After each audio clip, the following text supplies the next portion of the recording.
Hello, I'm Brian Bruce and welcome to Head2Head.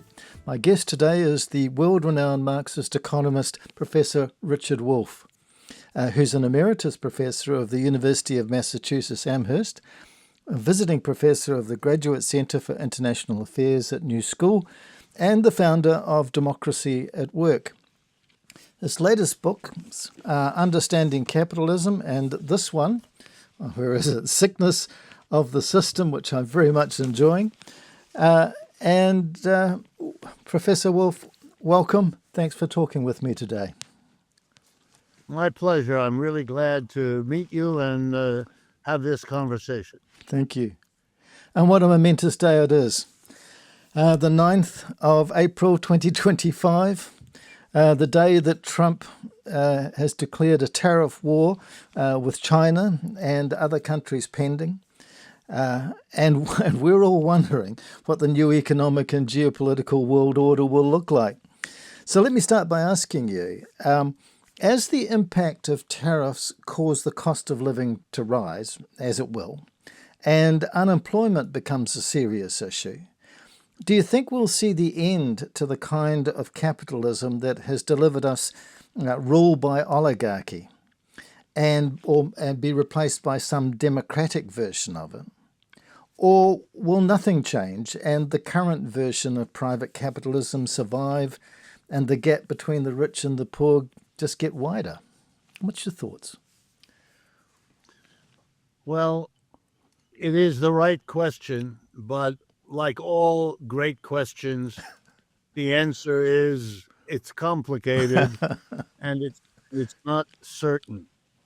No, I really mean it. It's the right question to ask. It's the right thing to worry about. Exactly. And that already makes you in a minority, since most of the conversation about this topic, both here, I'm sitting in New York City, both here and abroad around the world for the same reason. So let me try to give you an idea of what I think is going on. As an American, I was born and lived here all my life and worked here and so forth. I still do. This should be understood as an act of desperation. You are not looking at a government sitting calmly, evaluating its risks, its objectives, and deciding carefully on a course of action. I wish that was what we had. That is not what we have. Here's our problem. It is becoming clear now to enough Americans that it is becoming an idea that is still repressed, is still denied in the main, but the minority that understands it is growing quickly. And what is it? They understand that the American empire is over. Yeah. It is as over as the British Empire was over a century ago and has kept on a very slow, painful death. We are much earlier in that process. I would say if you pushed me, it's only 15, maybe 20 years old, the decline, the peak and the decline. But like every other empire before it, it has a decline after it had its rise. And that's where we are. And here are the indexes for you just to have in your mind what it means. The last wars that we engaged in as a nation, we have lost. We lost the war in Vietnam. We lost the war in Afghanistan. We lost the war in Iraq. And we are in the process of losing the war in Ukraine. Too many people know that, even though it is officially unacknowledged as such, but enough people know it that it has begun to seep in that this might be a sign, and a serious one. Number two, we have for at least 30 years been unable to manage an economy in the manner that we managed it before. What do I mean? The government now has a record amount of debt. Our national debt makes us the most indebted country on earth. We are the world's #1 debtor country. And our debt, our national debt, is $35 trillion, and our national GDP is about 25 or 26.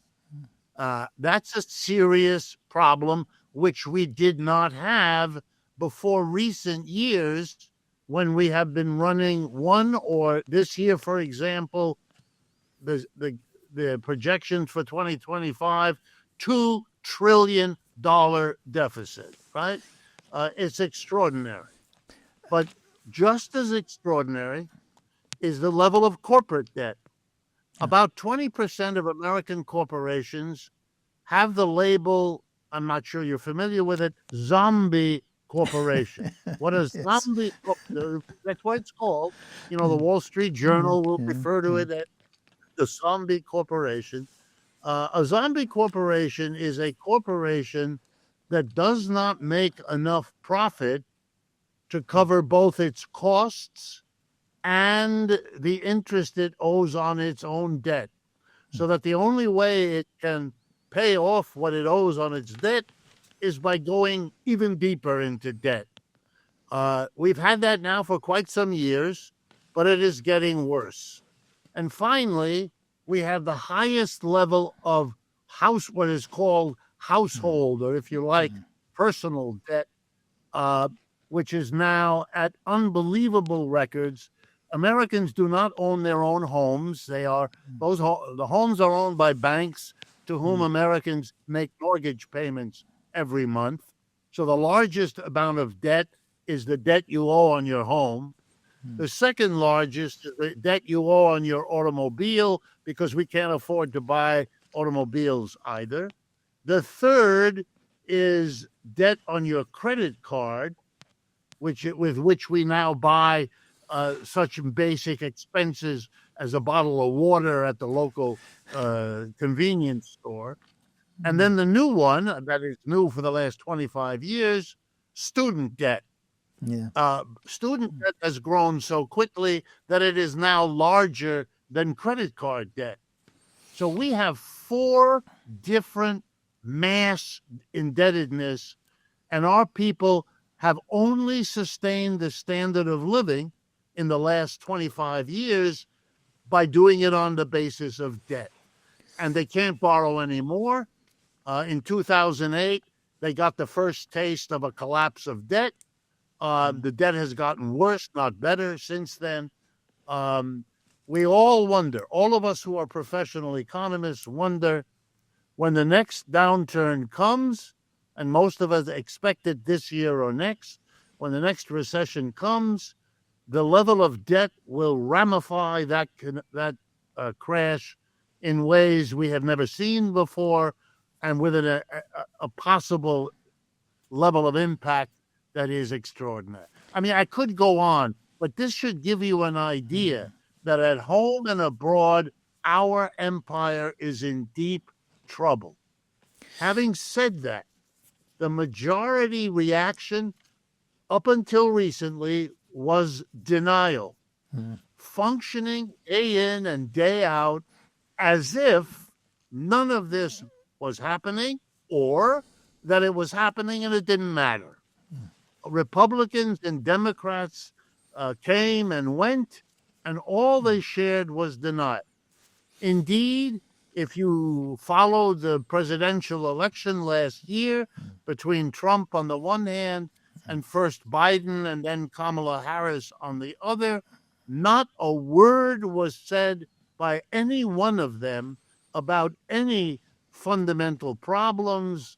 The closest you get to a recognition of fundamental problems, and they're never spelled out the way they should be, is in the slogan, "Make America Great Again," because at least that implies that it isn't so great now.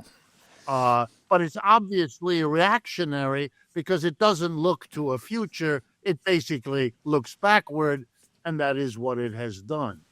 So let me give Mr. Trump his due. I'm no fan of his, as you can imagine, but he at least talks about profound difficulties, if only to justify his extraordinary policy. He is different from the other candidates. He first, he won the Republican nomination by ridiculing the namby-pamby, denial-ridden Bush family. Fair enough. They were leaders in the everything's fine a box. And then he defeated Biden, basically making the same argument that Biden is like Bush and Kamala Harris is like Biden, like Bush. And basically, it's true. I mean, it's hardly any way to get it. And he promised that he would take extraordinary steps. I believe most Americans doubted it because every president running for office in our country says it, and no president has ever delivered it. Let me be very concrete. I went back and checked. Every one of the last 10 presidents ran on a program to bring manufacturing back to the United States. Everyone promised it. Absolutely none of them ever delivered it. And there's really very little reason to believe that their intentions were not as sincere as Mr. Trump's. They didn't take the extraordinary steps he did, but as you can see, the extraordinary steps are getting him into hotter and hotter water from which he may not escape, politically speaking. So here is at least what he says. It's very extreme. He's right. We need to do things that we haven't done in the past. He's right about that. But then what he proposes, most of my colleagues, those on the right, those on the left, and those in the middle, and I'm on the left, I'm proud of it, not a problem. But all of my colleagues, and I have people who work at the, people I've been to school with.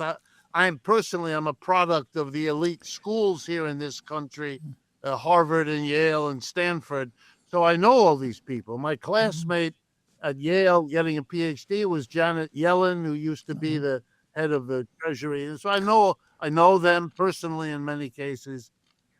They are all shaking their head. They don't understand what he's doing or why he's doing it.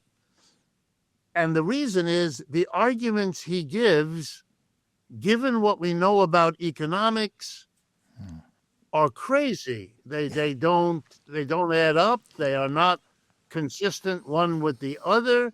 They act as though they know what the outcome of the policy move is, when the literature of tariffs, and I have to remind people, if you've been an economist or you've ever been a professor of economics, as I have all my life, I've taught courses in international trade. They all have a section about tariffs. It's a vast literature. We have had hundreds of years of exemplars in the United States, elsewhere. And one of the few things you can say about a tariff is you don't know what the outcome is because it depends on the context within which the tariff occurs. So anyone who tells you, and I'm not going to tell you the tariff will do this, because you can't do that, or you're playing games. So when Mr. Trump says it's going to solve our problem, all right, maybe that's what politicians do. They make certainties out of things that aren't that. But I can assure you that this tariff program, or the program of Mr. Musk firing large numbers of public employees, these are not consistent with one another.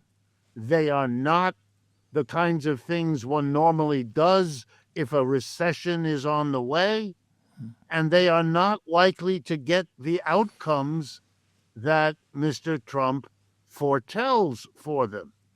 And finally, they are dishonest because they abstract from the burning tax issue that I know and I can explain animates everything he does, but which he does not admit is doing that.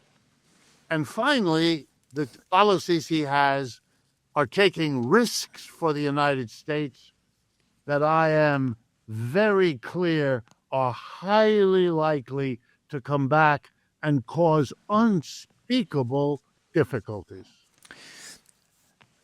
Professor, much of what you say about what is happening in America is happening in New Zealand. It began with the introduction of neoliberalism in 1984, following Reagan and Thatcher. We followed into that path. We have the similar kinds of problems. That you've outlined. We have a very right-wing government at the moment that's doing all of the things that you expect of right-wing governments, austerity budgets, belt tightening, all of that kind of thing. My question is, where do we go to from here? How do we get out of this? What are the solutions that we could look at? Okay. There are two levels at which I'd be happy to answer that question. Let me start just with a comment about how New Zealand is following in that pattern. One of the things that seems to be happening, well, it is happening, it doesn't seem to be, it is happening, is at least for the moment that I'm talking with you now, all of that neoliberalism is very, very dead. It is considered a terrible mistake that even the people who loved it, give you an example, the Nobel Prize winning economist Paul Krugman, who writes regularly for the New York Times and, for all I know, may appear regularly in New Zealand as well.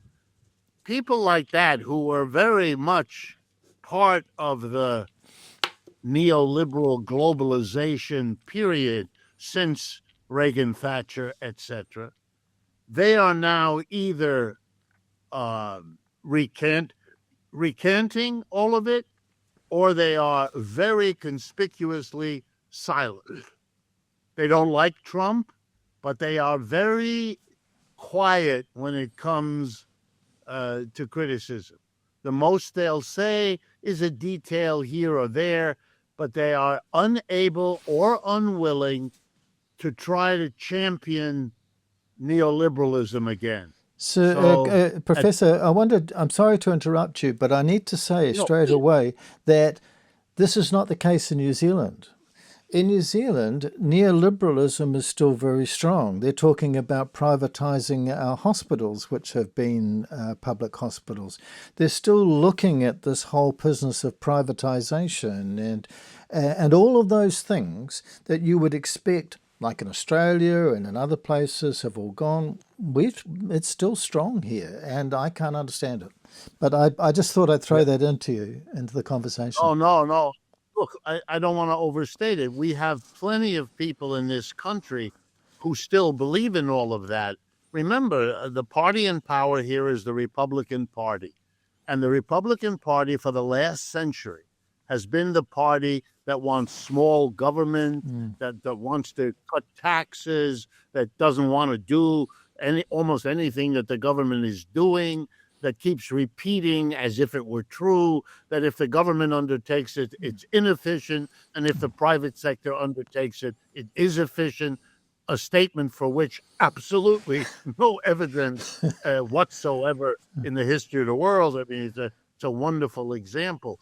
But look, Mr. Elon Musk, whom I'm sure you know of, he's busy trying to privatize our rail system here, Amtrak, which is a public entity. He's trying to privatize the postal system, which is a public entity, and the Social Security system, which is our national pension system. So he hasn't made much progress in that because it isn't anymore the dominant motif. And let me show you where it's the strongest. A tariff is a tax.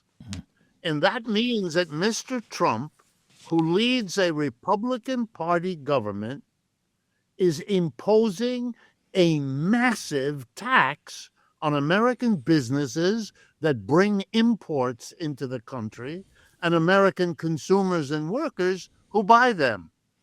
In other words, the anti-tax party has become overnight a massive tax party.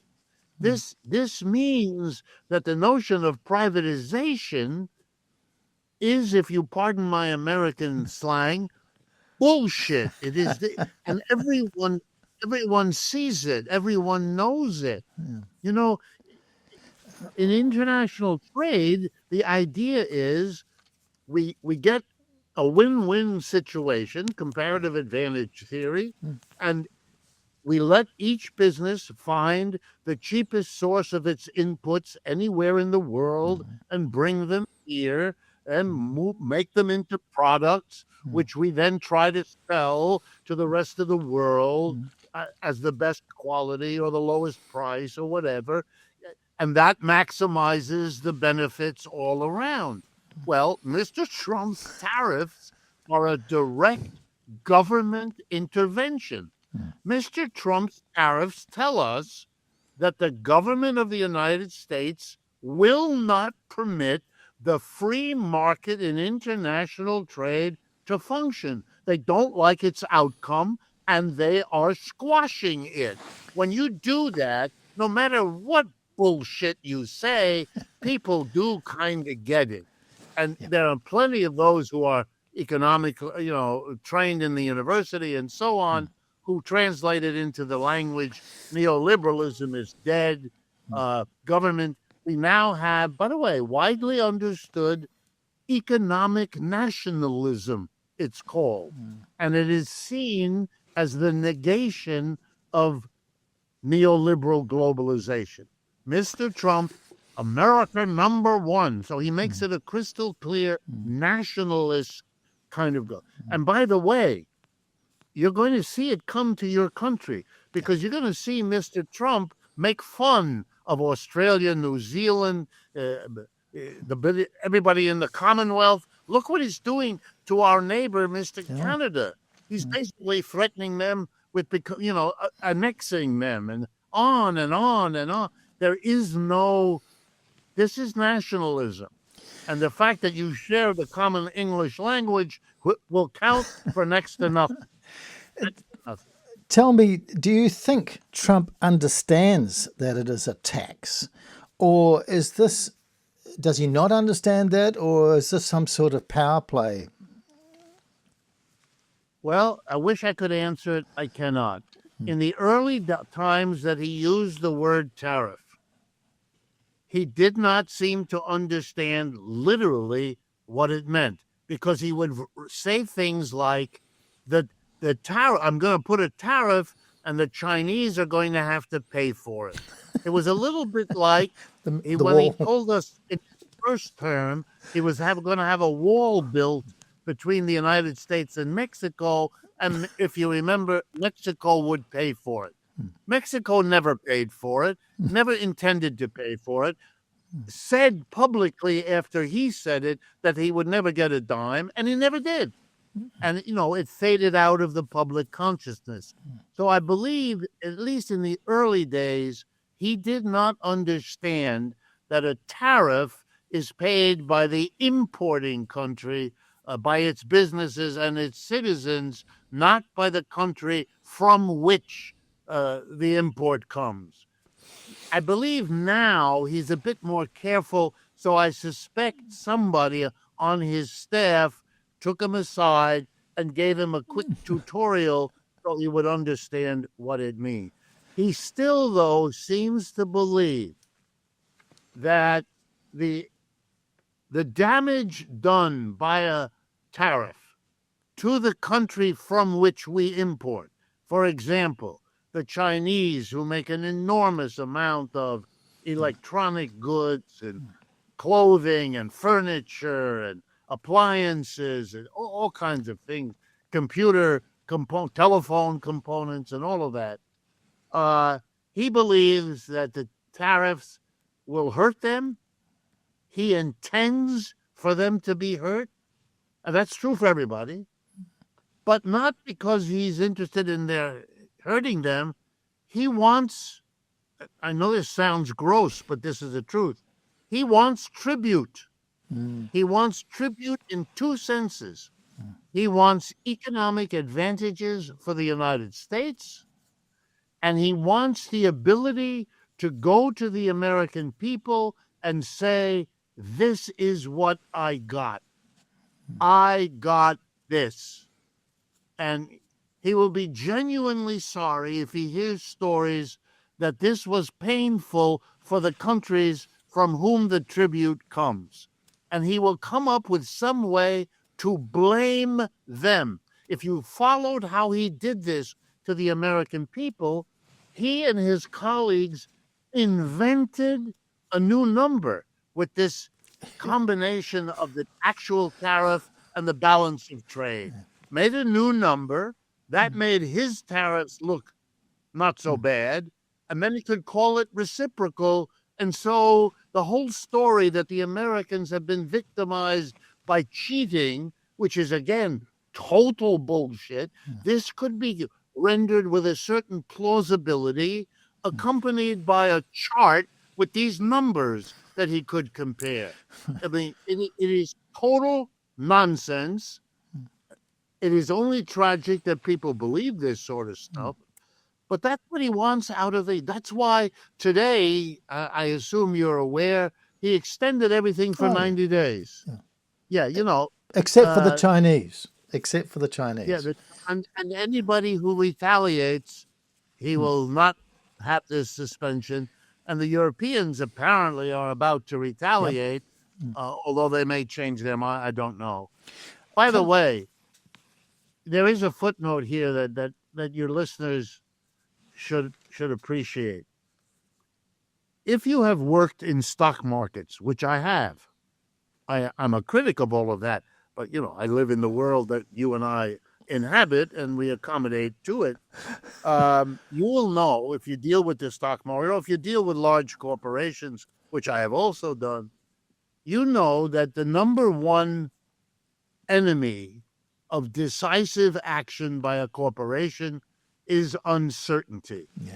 You know, the genius of John Maynard Keynes always was to recognize the centrality of uncertainty, because the neoclassical economics tradition banished it, which it should never have done. Anyway, so uncertainty is what's making companies around the world, in the United States, in New Zealand, everywhere else, hesitate. They're not taking their profits and plowing them back in, keeping the economy running. They're holding it back. They're waiting, if you like, because you can't know where to put your investment. You can't know whether to build that factory making automobile parts in Mexico so you can ship them into the United States without a tariff, because there might be a tariff and there goes your profit. You don't know whether to relocate your warehouse from Scandinavia to Southern Europe, because the supply chains are being moved in every which way to cope with all. It's impossible. And if you have uncertainty, investment slows down.